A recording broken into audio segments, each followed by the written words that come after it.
가을의 시작을 알리는 9월입니다. 계절의 변화를 느끼는 여유 있는 9월을 라디오 서울이 함께합니다. 강혜신의 오늘의 미국.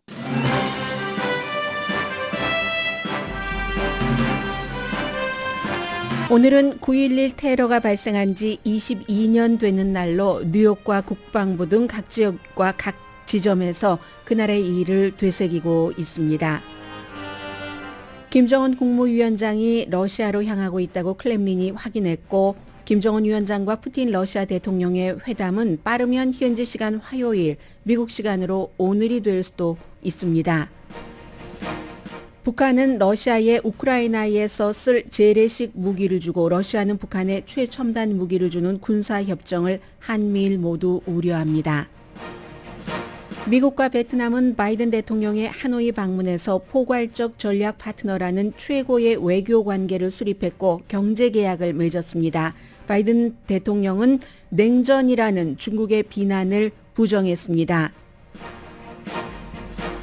모로코의 한 남성이 아버지와 아들 중에서 선택해야 했습니다. 모로코 강진을 당한 한 남자의 말입니다. 현재 2,500명 이상이 사망했고, 모로코 강진은 emergency와 emotional 두 단어로 설명됩니다.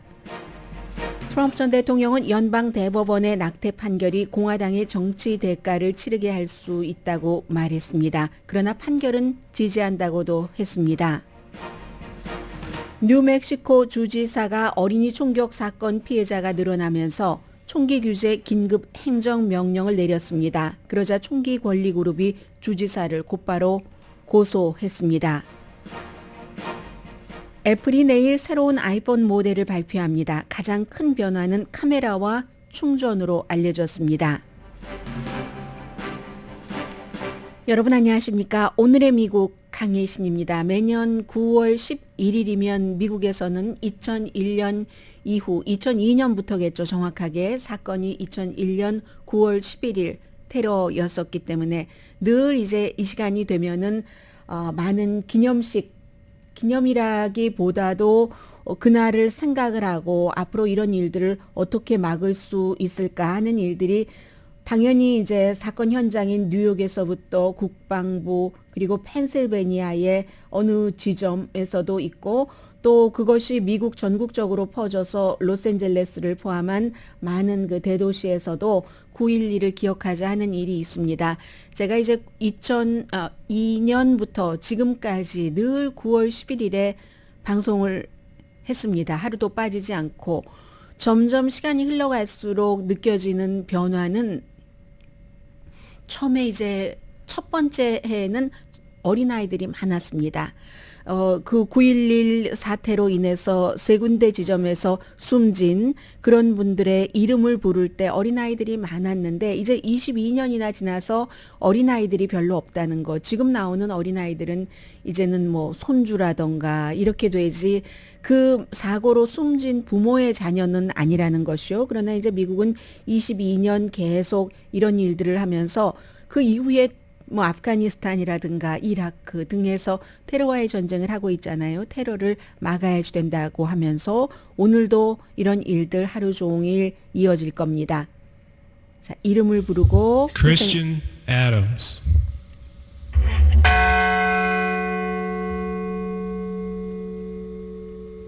G. Bay.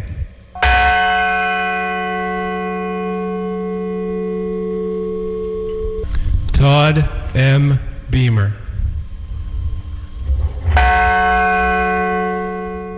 두 번째 지배, 제가 이 녹음을 할 때는 잘 느끼지 못했는데 지배라는 이름에서 여러분들께 여러 그 생각을 드릴 수 있을 것 같습니다. 해외 국적자를 포함해서 거의 3,000명이 숨졌고 그래서 이제 그 9.11 사태를 생각할 수밖에 없죠. 뭐 사우디 국적의 테러리스트 이런 것이 9.11 하면 제일 먼저 생각이 나고 뉴욕의 월드 트레이드 센터, 쌍둥이 빌딩, 국방부, 또 펜실베니아 탱크스빌 여기서 누군가 용감한 시민이 비행기 안에서 테러리스트들과 싸워서 막지 않았다면 그 비행기가 이제 의사당으로 갔을 수도 있고요. 그래서 지금부터 약 18분 전인 8시 46분 이제 전국적인 그 묵념이 있었고요. 22년 전에 그 일로 그 납치된 그야말로 뭐 하이제킹된 비행기로 인해서 어젯밤에 오늘 이제 여러분들께서 텔레비전 사진을 보시면은 뉴욕의 그 불빛 이런 모든 것들이 9.11 사태를 표현하는 그런 거죠. 사건이 일어나고 6개월이 지나고 나서부터 지금까지 미국에서 매년 있는 일입니다. 그래서 아마 여러분들께서 오늘 이제 운전을 하시다 보면 소방소에서도 당연히 각 지역의 시청 등에서 여러 기념식들이 있고 카멜라 해리스 부통령이 뉴욕의 그 현장에 갔습니다. 그곳은 이미 이제 박물관, 기념관, 사람들 이름도 쭉 적혀 있고 빌딩이 없어진 자리에 그렇죠. 그래서 지금 현재의 그 뉴욕의 시장과 함께 카멜라 해리스 부통령이 9.11 기념관 박물관에서 그날을 생각을 하고 있고 질 바이든 그 폴스 레이디는 국방부로 갔습니다. 국방부 청사 질 바이든 여사는 코비드 19에서 이제 회복이 됐기 때문에 지난주 말부터 음성 반응이었기 때문에 갔습니다. 바이든 대통령은 G20 정상회담에 참석을 했고 그리고 이제 하노이에서 미국과 베트남이 아주 그 특별한 관계를 의미가 있는 관계를 맺고 아직 미국에 도착하지 않았습니다. 그래서 9월 11일 이 여러 가지 그 스케줄에 맞춰서 알래스카의 앵커리지에서 군 기지가 있기 때문에 그곳에서 군 장병 가족들과 함께 9.11 이 기념식을 역시 좋은 의미의 기념식은 아니지만 하게 될 겁니다. 앵커리지에 있는 미군 기지에서. 그래서 이제 9월 10일이라면 늘 이제 이런 일들 그 뒤에 미국이 테러와의 전쟁으로 쓴 돈도 엄청 많고 대통령이 몇 사람이나 지났고 조지 부시 대통령, 오바마, 트럼프 또 이 바이든 대통령 이렇게 지났습니다. 그래서 미국에서는 이 내용이 가장 오늘 그 두드러진 뉴스고요. 그리고 이 뉴스와 함께 미국의 케이블 방송도 탑뉴스로 시간대마다 지금 보도하고 있는 것이 김정은 국무위원장이 이미 그 러시아로 가는 그 장갑 열차를 탔고 한 20시간 걸린다고 하죠. 한 800마일도 되지 않는 것 같은데 북한에서부터 블라디보스토크까지 가니까 그런데 워낙에 자동차도 무슨 방탄 자동차도 20대나 그 열차 안에 실려 있고 등등 해서 무거우니까 빨리 달리지 못하고 최고속이라고 해봤자 시속 60마일을 아마 넘기지 못하는 것 같습니다. 31km 이 정도 되는 것 같은데 그러니까 시간이 많이 걸리죠. 이미 출발은 했다고 하고 20시간 정도 걸리면은 도착을 한다고 하는데 물론 그 안이 워낙에 잘 돼 있고 잘 먹고 잘 쉬고 갈 수 있는 곳이기 때문에 시간을 많이 지체할 것 같지는 않습니다. 미국에서는 빠르면 오늘이라도 김정은 위원장과 러시아의 블라디미르 푸틴 대통령이 협상을 할 수 있다고 하는데 모든 매체가 지금 전부 보도를 하고 있고요. 우선 여러분들께 지난주에 이미 다 전해드렸던 그 이상의 내용은 없습니다. 이제 다만 다시 한번 확인을 하는 건데 북한이 러시아에 우크라이나에서 싸울 수 있는 이제는 그 정규군이 아니라 용병에게 팔았었던 무기 마그너가 그래서 그것을 우크라이나에 썼던 게 아니라 러시아의 정규군이 쓸 수 있는 그런 그 국방부의 무기를 이제 러시아 정부에 팔아서 국방부가 활용을 하게 하는 무기 협상을 할 테고 당연히 이제 재래식 무기죠. 122mm 그리고 152 이런 그 포탄이 러시아가 많이 필요할 것으로 생각들을 하고 있습니다. 그런데 북한이 지금까지 많이 갖고 있다 했지만 워낙에 비밀스러운 국가이기 때문에 지금 저장량이 얼만큼 돼 있는지는 파악하기는 쉽지 않습니다.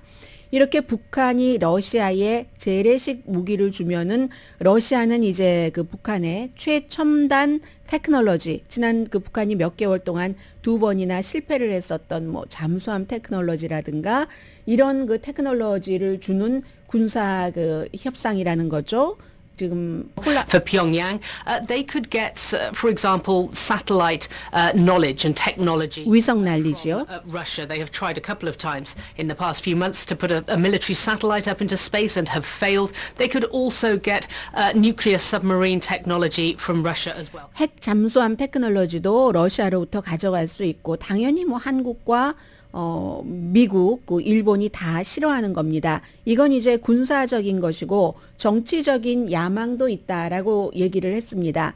블라디미르 푸틴 러시아 대통령과 김정은 국무위원장 사이에는 뭐 그다지 가까운 본드 같은 것은 없습니다. 물론 시진핑 중국 국가주석과도 마찬가지지만 국가 대 국가로 보면은 그 한국전 이후에 특히 이제 그 구소련이 무너지고 나서 1990년대 초 이후에는 러시아가 아주 경제적으로 힘들었기 때문에 북한의 많은 것을 도와주지도 못했고 당연히 멀어질 수밖에 없었는데 최근에 중국에 너무 많은 것을 의존하던 것에서 점점 이제 그 러시아까지 이웃을 확보한다는 그 같은 정치적인 야망을 얘기를 하고 있습니다. 그래서 역시 CNN의 폴라 행칵스 서울 특파원이 얘기하기를 2019년도 4년 전에 김정은 위원장이 푸틴을 만났을 때도 그 정도로 가깝진 않았는데 지금은 그리고 가까움을 도모하려는 노력도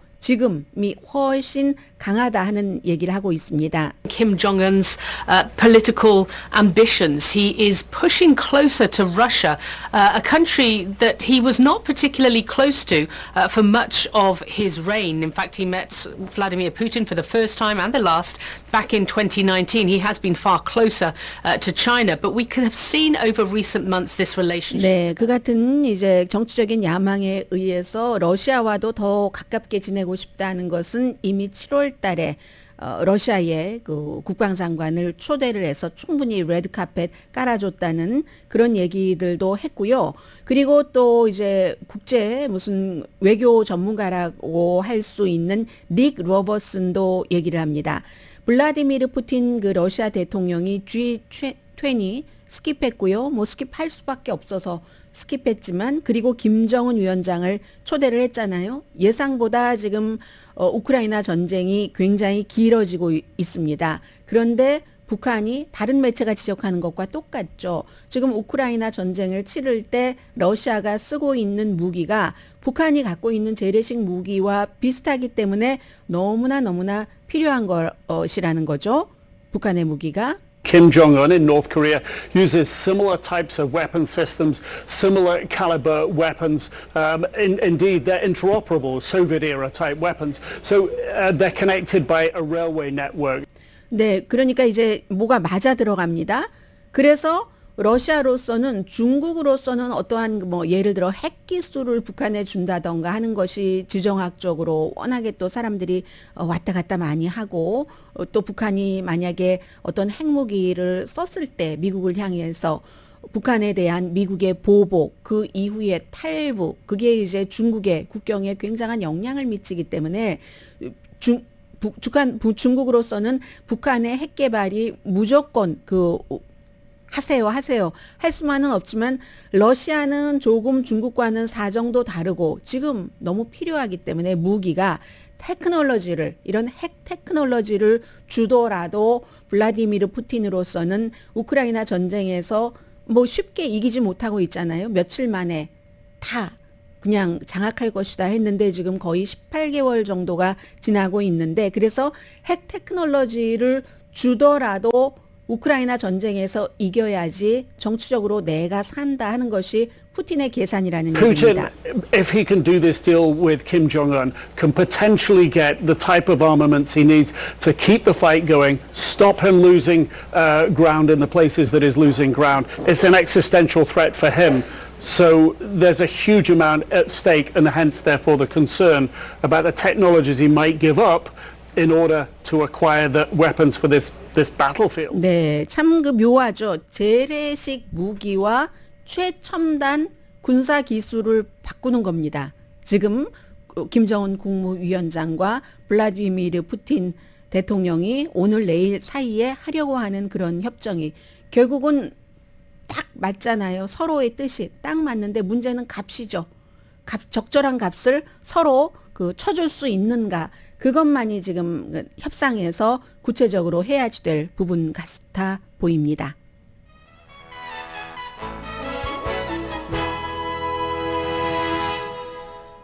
뭐 20시간 동안이나 열차를 타고 가서 실패하는 회담을 가지고 가고 싶진 않겠죠. 김정은 그 국무위원장으로서는. 왜냐하면 불과 몇 년 전에 하노이에서 트럼프 전 대통령과 회담에 실패해서 막 사흘 동안을 열차를 타고 터벅터벅 북한으로 돌아갔잖아요. 그때 김정은 위원장의 스타일도 완전히 구겼었고 하니까 이번에는 웬만하면 아마 이제 그 받아가려고 하겠죠. 그리고 웬만하면 블라디미르 푸틴도 너무나 필요하니까 무기가 재래식 무기가 첨단 무기를 기술을 주더라도 아마 성사를 하기를 원할 것으로 보입니다.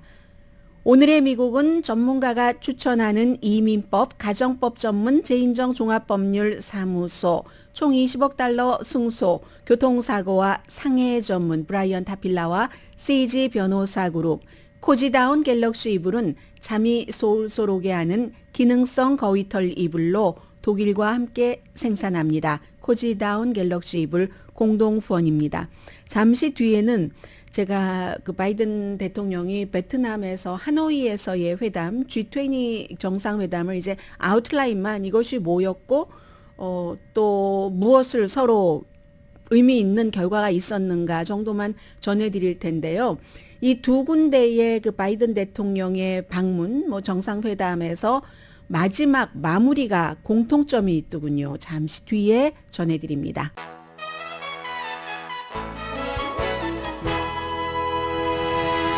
라디오 서울 방송 오늘의 미국 듣고 계십니다. 이제 바이든 대통령이 어제 이제 베트남의 하노이 공산국가잖아요. 인구가 두 번째로 많은 세계에서 거의 1억 명 정도 되는 9,700 몇십만 명 되는 베트남. 그것도 젊은 인구가 많은 베트남에서 결국은 이제 인도 태평양 지역에서 경제와 군사 협력 하겠다는 거잖아요. 이것도 중국을 딱 그 겨냥을 해서 진전이 있었고 상징적으로라도 현실적으로도 어떤 진전 분명히 있었고 한계도 있습니다. 그 한계라고 하는 것은 항상 베트남 같은 국가의 그 인권이죠. 사우디아라비아와 바이든 대통령이 손을 잡고 할 때도 인권을 얘기를 하고 하는데 아무튼 그래서 베트남과 미국이 어떠한 그 딜을 하고 나서 중국을 향해서는 냉전 아니다라는 얘기까지 했습니다. 포괄적인 전략 파트너로서 했다는 건데 이 포괄적인 전략 파트너가 그전에는 동반자였는데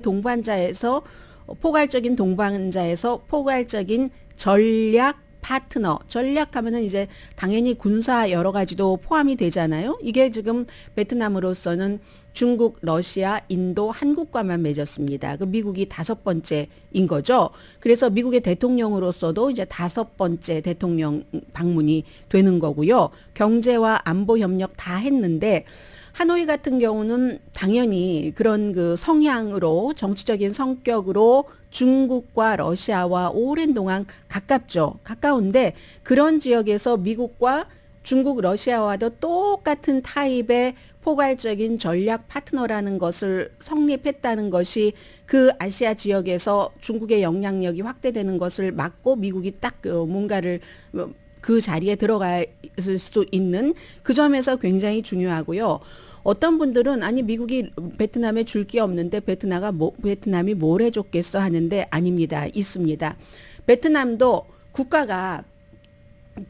이제 1990년대 그 초부터 좀 그 경제를 개방을 하기 시작했잖아요. 공산 국가이긴 하지만 그렇게 개방을 하면서 처음에 경제를 개방하게 되면은 중국과 똑같은 패턴으로 가는 거죠. 노동 집약적이 되는 거죠. 지금 인도도 마찬가지고.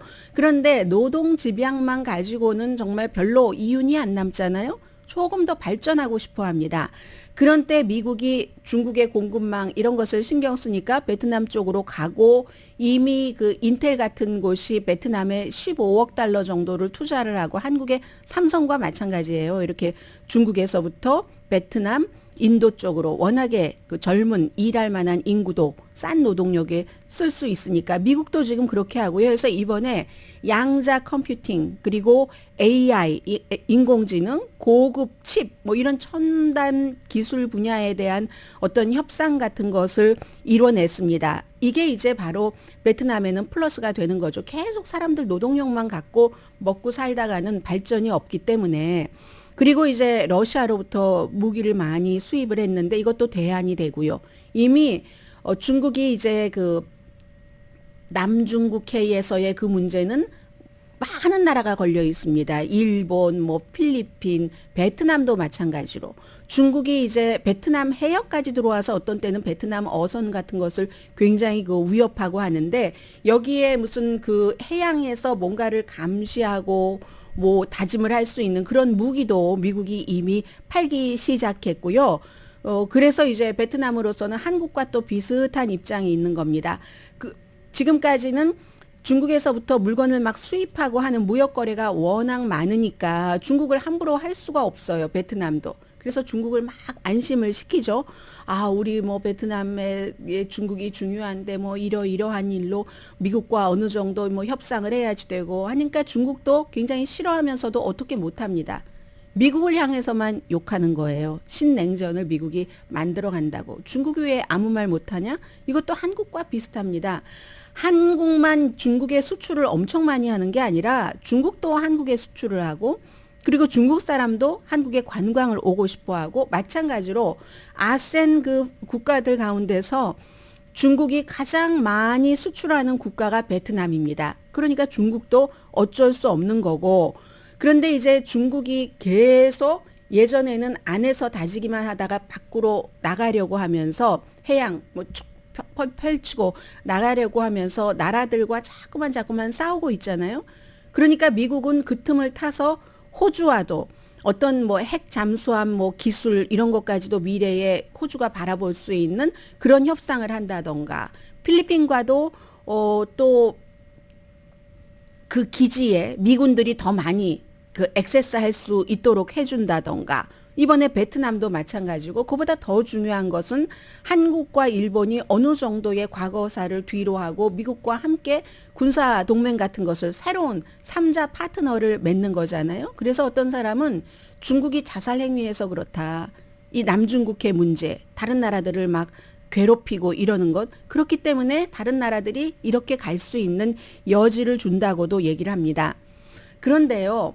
미국이 굉장히 그 민주주의 국가이기 때문에 오늘 아침에 그 워싱턴 포스트의 그 맥스 부트라는 국제문제 전문가의 칼럼을 보면은 이거 인권 문제를 많이 지적을 합니다. 베트남에 대해서는 특히 더 그런데 사우디아라비아와 마찬가지로 이 트럼프 전 대통령과 비교를 하는데 트럼프 전 대통령의 경우는 독재자들도 막 칭송하고 독재자와 교류하고 하는 것을 너무 좋아하고 이랬는데 트럼프는 그럴 수 있어도 바이든은 그러면 안 된다는 겁니다. 민주주의를 표방하는 그 일생의 본인의 어떠한 그 정치적인 역정을 걸어왔기 때문에 그래서 이제 이게 미국의 한계라고도 얘기를 하고 있죠. 이해관계와 이상, 민주주의라는 이념 이런 것에 균형을 맞추기가 굉장히 어려운 시대가 됐다는 겁니다. 과거 같으면 딱 그럴 수 있어요. 뭐 냉전 이후에서 흑과 백, 적과 뭐 우리 아군 이게 딱 되는데 지금은 그다지 그게 아주 애매모호할 때도 있고 꼭 권위주의도 필요할 때도 있잖아요. 그렇다고 해서 권위주의나 독재를 바이든 대통령이 장려하진 않으니까 트럼프 전 대통령처럼 푸틴이 그러잖아. 무슨 뭐 이렇게 얘기하면서 그걸 아주 좋게 취급한다던가 이런 것은 안 하니까 그나마 다행이다. 그런데 바이든 대통령이 여기서 이제 약점이 있는 거죠. 아프가니스탄에서 철군을 하면서 아프가니스탄 주민이 4천만 명이 넘잖아요. 그 많은 사람들을 거의 독재로 일을 하고 있는 탈레반의 그 손 아래다가 둔 것. 그래서 사람들이 아프가니스탄에서의 철군에 대해서 많이 비난을 하고 그때 이후에 내려간 지지율이 회복되지 않는 겁니다. 그런데 여기서 맥스 부트 씨가 또 하나 강조를 하죠.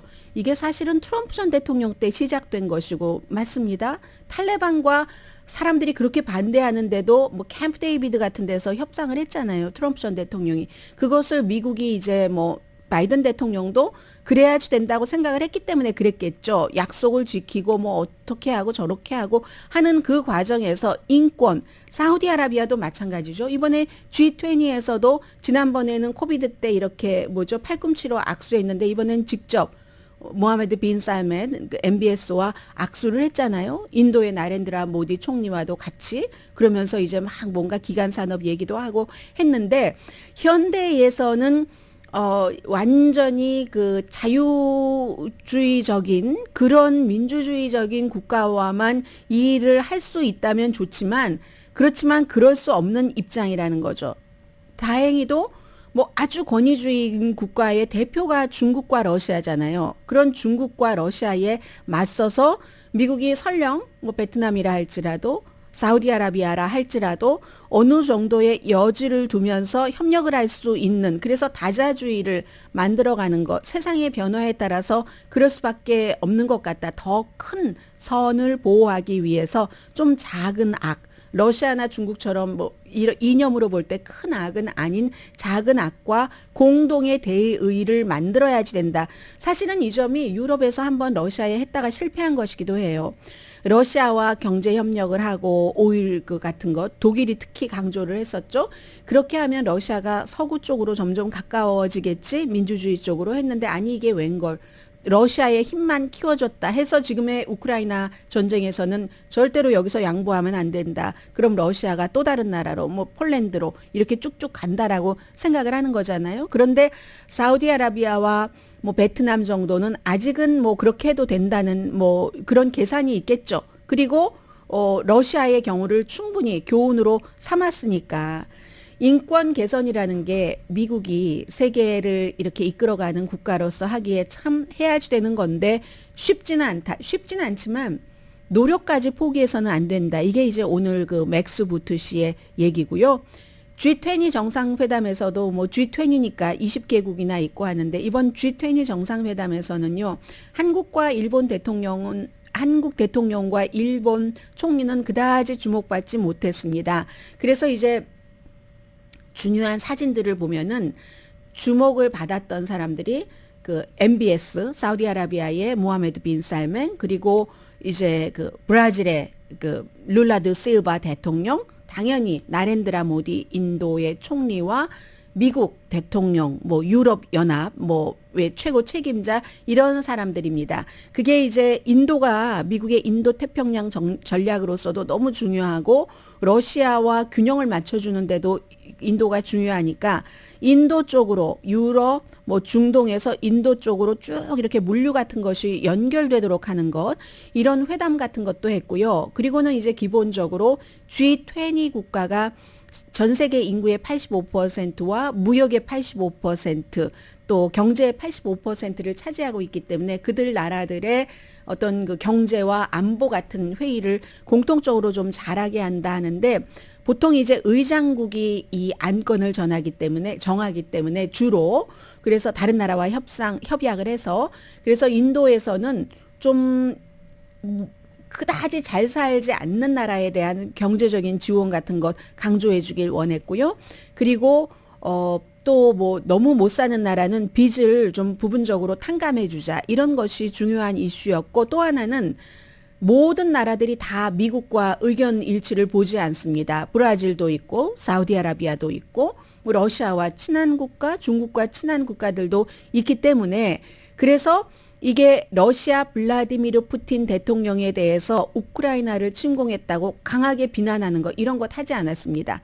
그리고 그 정도 되면은 미국도 딱 분위기 봐가면서 이걸 하자고 밀어붙이지 않습니다. 그래서 이제 어떤 공통 분모를 가지고 나오는 그런 거고 브라질의 대통령이 얘기했어요. 내년이 브라질에서 G20 정상회담이 열리는데 우리는 블라디미르 푸틴이 참석하도록 하겠다. 그가 우리 브라질에 와도 체포하지 않겠다. 우크라이나 전쟁을 치르면서 많은 어린이들도 숨지게 한 것으로 전범으로 기소가 돼서 뭐 러시아 바깥에 나가면 그 국가에서 체포할 수도 있고 안 할 수도 있잖아요. 브릭스 회담에서는 남아프리카 공화국이 체포를 하지 않을지는 몰랐지만 어쨌든 블라디미르 푸틴이 나라를 비우지 않기로 결정을 했고 이번에는 인도에는 참석하지 않았고 브라질은 우리는 웰컴이다. 푸틴 뭐 이렇게 지금 얘기를 하는 그런 건데요. 이렇게 G20 정상회담을 마감하고 바이든 대통령은 하노이로 갔습니다. 그 전에 이제 아세는 아시아 그 경제협력체 거기는 카멜라 해리스 부통령을 보냈고요. 하노이의 마지막 일정은 존 맥케인 전 연방 그 상원 의원의 기념비를 방문을 했습니다. 본인의 친구이기도 하고 2018년도에 숨졌죠. 수십 년 동안 연방 상원 의원을 하다가 이 사람이 거의 6년 동안을 베트남 전쟁 때 조종사로 참전을 했다가 무슨 호수에 떨어져서 본인은 살아났는데 6년 동안을 포로 생활을 그곳에서 했잖아요. 아버지가 군 고위급 간부여서 좀 미리 풀어주려고 베트남에서 했는데 나는 아니다. 다른 포로와 똑같은 대우를 받겠다 해서 나중에 팔도 못 썼죠. 그런 것 때문에 또 정치를 할 수 있었고 그 사람의 뭐 이제 기념비에 가서 이렇게 묵념도 하고 헌화도 하고 하는 거수경례했어요. My friend 하면서 그랬던 그것도 이제 미국을 보여주는 거고 존 맥케인을 다시 생각하는 것이고 존 맥케인은 2018년도에 숨지면서 유서에 트럼프 전 대통령 오지 말라고 왜냐하면 수십 년을 그 상원 의원을 한 사람이기 때문에 장례식을 미리 딱 준비를 하고 그건 이제 국가적인 행사잖아요. 전직 대통령들 다 갔는데 트럼프 전 대통령은 안 갔죠. 트럼프 전 대통령은 아니 포로로 잡힌 사람이 무슨 영웅이야. 전쟁에 나가면 이겨야지 되지 라고도 얘기를 했었고 그러나 본인은 전쟁에 가지 않았습니다. 발에 이상한 뿔이 뭐가 뼈가 자란다는 것으로 아버지의 빌딩의 1층에 허름하게 들어있던 어떤 얼터너티브 닥터의 그 진단서를 받아서 나중에 기자들이 물어봤을 때는 오른발인지 왼발인지도 모르게 그렇게 이제 몇 번 계속 처음에는 대학에 다닌다 등등 해서 연기하다가 본인은 베트남 전쟁에 안 갔고 베트남 전쟁에 가서 포로가 된 사람은 영웅일 수 없다라는 얘기를 해서 그가 나의 장례식에 트럼프를 부르지 말아라 했었던 그것이고 그리고 이제 G20 정상회담의 마지막은 인도에서 기획을 한 거죠. 인도의 간디 기념관, 이 간디 기념관의 모든 그 참가자들이 지도자들이 전부 갔습니다. 그래서 이제 그 간디 기념관에 가니까 마하트마 간디 이렇게 써 있고요. 마하트마 간디가 남긴 한마디가 뒤에 쫙 있었거든요. 이제 연단 만들어 놓고 앞에 이제 마하트마 간디를 생각하면서 막 꽃장식 쫙 해놓고 My life is my message라고. 내 인생, 내가 살아온 것을 보면은 내가 말하고자 하는 메시지가 뭔지를 알 것이다 하는 여기에 가서 이제 전 세계 G20 지도자들이 전부 그 마하트마 간디 이래서 국가적으로 세계적으로 존경받을 만한 그런 인물이 필요한 것 같고요. 일단 여기까지만 전할까요? 잠시 뒤에 경제 뉴스로 뵙겠습니다.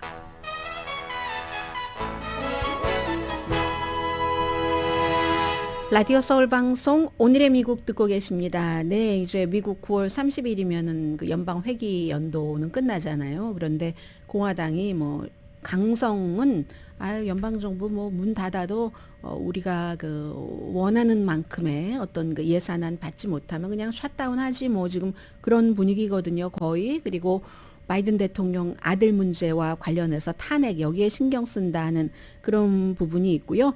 자넷 옐런 그 재무장관은 소프트 랜딩에 대해서 아주 좋은 느낌이다. 그러니까 큰 어떤 경기적인 경기 불안 같은 것은 없을 것이다. 오늘 그런 얘기도 했고 이번 주에 내일 이제 그 아이폰 15 프로 이런 것들이 만들어지고 수요일이 되면은 물가지수 8월 달에 그런 거 발표하고 목요일에는 상품 물가지수 금요일에 이제 그 계약이 끝나는 거죠. 자동차 회사들 노조 계약이 끝나서 이제 파업 이 부분이 있는 건데 지금 아이폰부터 잠깐 말씀을 드릴까요? 살짝 말씀을 드리자면 아이폰은 뉴스예요. 저는 사실 개인적으로는 이게 큰 차이가 있는가 싶기도 한데 많은 분들이 관심을 또 갖고 계셔서 데이터 접근을 늘린다. 말하자면 USB-C 포트의 충전이 이제 앞으로 유럽연합에서 그걸 원했었기 때문에 애플 제품이 아니더라도 이제 호환되도록 그 스마트폰과 대부분의 이제 다른 디지털 기기가 호환되도록 그렇게 만드는 것이 있다고 하고 디자인은 약간 곡선이 있다고 하고 매트하답니다. 반짝반짝거리지 않고 그리고 프로맥스는 지금은 퍼플이 있는데 퍼플이 없네요. 색상 조금 달라진다는 얘기고요. 특징은 카메라랍니다. 카메라가 지금 아이폰 15는 아이폰 14 프로하고 프로 맥스가 12MP인데 지금은 48로 4배가 메인 센서가 늘어난다고 하니까 뭔가가 더 좋아진다는 얘기겠죠. 그리고 뭐 렌즈를 통해서 최대 6배율을 준다. 뭐 광학 줌 기능이 좀 강해진다라는 얘기 같아요. 그런 거 주면서 가격은 한 $100 정도 인상한다고 하고 새로운 버전의 애플워치, 그러니까 에어팟도 내일 이제 같이 선보이게 되는가 봅니다. 그리고 트럼프 전 대통령 얘기 조금 말씀을 드리자면 트럼프 전 대통령이 그 주말에 사우스다코타에 가서 선거 캠페인 했거든요. 하도 재판이 많아서 밖에 나가서 캠페인하는 것을 잘 못합니다. 전에 비해서. 그런데 이제 사우스다코타의 주지사가 크리스티 노엠이 공화당이고 여자고 공식적으로 지지했거든요. 그래서 이제 니키 헤일리 부통령설이 조금 이제 물 건너가는 것 같은 분위기. 왜냐하면 트럼프 전 대통령이 다루기 힘들고 트럼프 전 대통령에 대해서 반대의 말들도 많이 하고 있기 때문에. 그리고 여기서 중요한 것은 트럼프 전 대통령이 좀 그 사람들의 마음을 읽는 데는 좀 정확한 것 같습니다. 비교적. 그래서 지난해에 연방대법원에서 전국적인 낙태 금지화가 활발해지도록 하는 판결을 내린 것은 정말 잘한 거지만 사람들이 51년 동안 바래왔던 것이라고 하는데 그건 잘 모르겠어요. 뭐 반은 바랬을 수도 있고 반은 아니죠. 왜냐하면 연방대법원의 판결에 대해서 3분의 2가 지금까지도 여론조사를 해보면은 반대라니까 공화당에서는 지지하는 사람들이 있겠죠. 그런데 51년 동안 그 대통령의 말에 전 대통령의 말에 따르면 사람들이 간절히 원해왔던 것을 하기는 했는데 이게 공화당에는 대가를 치를 것이다. 그렇게 사람들이 다 원했다면 왜 대가를 치릅니까? 좋은 그 상을 받아야죠. 그렇게 얘기를 하면서도 본인은 그 판결을 지지한다라고 얘기를 했고 단지 본인은 레이건 전 대통령처럼 이 금지는 하되 낙태를 예외를 둬야 된다고 했습니다. 이게 아주 현명한 거죠. 강간, 근친상간, 산모의 건강이 위험할 때 이건 이제 예외로 두겠다. 이런 얘기를 했고요.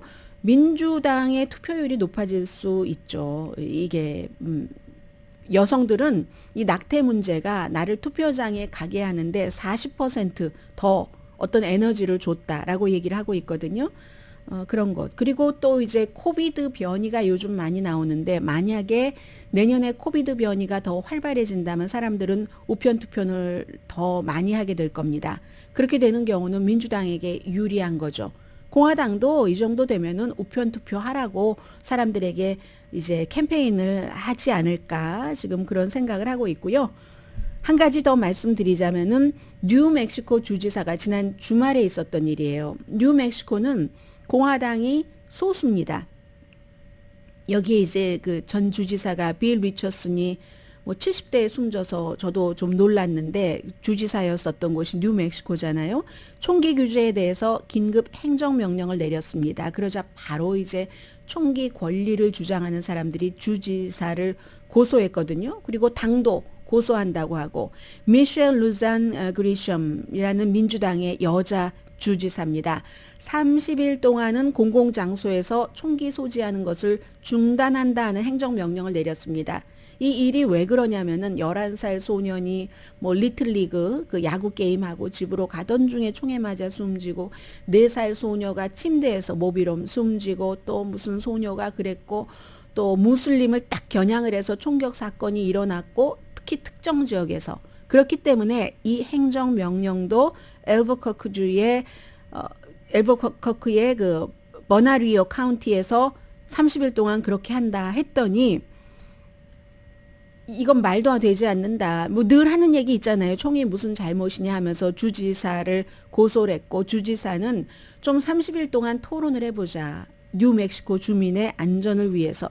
사람들이 많이 모이는 곳에 가는 것을 걱정하고 아이들을 학교에 데려다 주는 것, 야구 경기장 이런 걸 다 걱정하는 것이 이게 굉장히 잘못된 거다. 그리고 동시에 경찰 기금은 늘린다. 이렇게 얘기를 했거든요.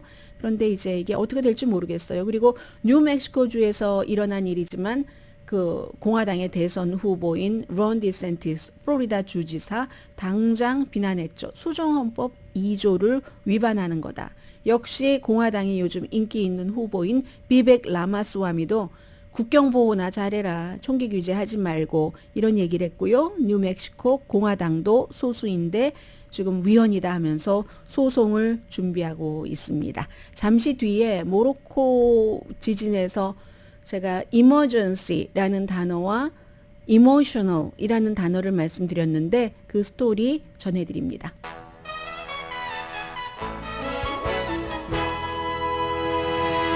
라디오 서울 방송 오늘의 미국 듣고 계십니다. 이제 세계 어떤 지역에서 어떠한 그 자연재해가 일어났다 하면은 사람들이 어느 지역에 살던 관심을 갖게 되죠. 특히 지진의 경우는 캘리포니아 주민들이 그러실 겁니다. 주말에 현지 시간으로 이제 주말이었어요. 금요일 밤이었던가요? 11시 11분인데요. 토요일 밤이었던가요? 금요일 밤이었던가요? 그렇게 모로코에서 지진이 나서 또 관광객들도 많이 가는 그런 지역에서 지진이 나서 뭐 피해 같은 건 여러분들 다 아실 겁니다. 저는 그 두 남자의 스토리를 좀 전해드리고 싶은데 진도가 6.8이었고 120년 넘어 만에 가장 강한 지진이고 피해는 1961년 이후에 가장 강해서 지금 2,500명 이상이 숨졌고 역시 비슷한 숫자가 부상당했고 또 뭐 1,000몇백 명은 그 가운데서도 중상이라고 합니다. 마라케슈라고 뭐 여러분들 뭐 첨탑도 있고 가보신 분들 계실 거예요. 그 남쪽에서 불과 45마일 떨어진 뭐 수도와 카사블랑카보다는 또 남쪽입니다. 거기서 일어난 건데 지금 전 세계에서 그 나라에서 또 허락을 해줘야지 되니까 뭐 콩고, 스페인, 영국, 유나이티드 아랍에미레이트, 카타르 이런 국가의 구조팀은 지금 그 모로코가 승인을 했고요. 사람들은 구조팀이 오기 전에 손으로 하나하나 이제 누군가를 또 무엇인가를 찾는 그런 그 과정, 사랑하는 가족을 찾으면서 비탄의 눈물, 찾아서 기쁨의 눈물 같은 것을 흘리는데 11살 아들이냐 부모냐 사이에서 고민을 한 남자가 있습니다. 그 이제 아틀라스 그 산맥에 이게 이제 고지대잖아요. 알제리나 튀니지아보다 거기서 그 진앙지 가까운 거기서 이제 염소도 키우고 했었는데 와이프와 두 자녀 작은 돌집에서 아버지가 주무시고 계셨고 그리고 이제 부모님이 주무시고 계셨고 아들을 손을 봤답니다. 지진이 일어나서. 그래서 이제 아들을 이제 먼저 구했겠죠? 그리고 부모를 보니까 이분이 언론에 인터뷰하실 때는 큰 돌 아래 계셨는데 너무 늦었다라고 생각을 했다는 겁니다. 그래서 선택을 해서 이제 뭐 겨우 12살인가요? 하는 아들을 구했는데 아들이 아버지 이렇게 꼭 껴안고 있는 사진도 있고 하는데 부모님을 돕지 못해서 너무 슬펐다고 하는데 이 말 훨씬 이상이겠죠. 부모님이 숨지는 걸 봤고 옷에는 입은 피가 묻어 있는데 다른 옷들 다 집에 있으니까 갈아입을 수가 없어요. 부모님의 피인 거죠. 돈도 집에 있고 염소는 죽고 다시 태어난 것 같습니다. 부모도 없이 집도 없이 음식도 옷도 없는 채로 50살에 다시 태어난 것 같은데 그래도 부모님이 가르쳐준 것대로 산다고 얘기를 합니다. 부모님은 돌아가셨지만 인내심, 열심히 사는 것, 포기하지 말고 그리고 그 옆에 있던 아들은 우리 아빠가 절 살렸어요 라고 얘기를 하고 또 다른 47살의 아버지와 아들 12살 이 아들이 12살이네요. 빌딩 밖으로 나왔는데 와이프와 세 자녀와 함께 사니까 5명이었죠. 살아난 사람은 아버지와 12살 아들밖에 없었던 겁니다. 나머지는 갇혔는데 다리가 끼어 있고 본인도 그랬는데 이웃이 도와서 살았고 2시간 동안 와이프와 딸을 찾았는데 결국은 숨진 채 찾아냈고 다음날 또 다른 딸의 시신을 받고 그래서 이제 길에서 자는데 부엌을 쳐다보면서 아직 그 말르라고 널어놓은 옷가지를 보면서 그 안에 모든 게 있으니까 혹시 잃어버릴까봐 그 지키면서 집에는 무서워서 못 들어가고 내 모든 아내의 것들 인생의 모든 것이 그 안에 있는데 쳐다만 본다. 이런 일 꿈에도 안 꿨고 지금도 안 믿어지고 5명 가족 중에서 2명만 남아있다. 지금 그 47살의 한 남성은 그렇게 얘기했습니다. 이게 지진입니다. 오늘의 미국은 전문가가 추천하는 이민법, 가정법 전문 재인정 종합법률사무소, 총 20억 달러 승소, 교통사고와 상해 전문 브라이언 타필라와 CG 변호사 그룹, 코지다운 갤럭시 이불은 잠이 솔솔 오게 하는 기능성 거위털 이불로 독일과 함께 생산합니다. 코지다운 갤럭시 이불 공동후원이었습니다. 10시에 좋은 아침, 좋은 하루 방송됩니다. 5명 가족 중에 아들과 나 둘만 남았다고 하는 이 아버지가 하신 그 마지막 얘기는요. 지금부터는 나는 이 아들만 생각해야지 된다 였습니다. 강혜신이었습니다.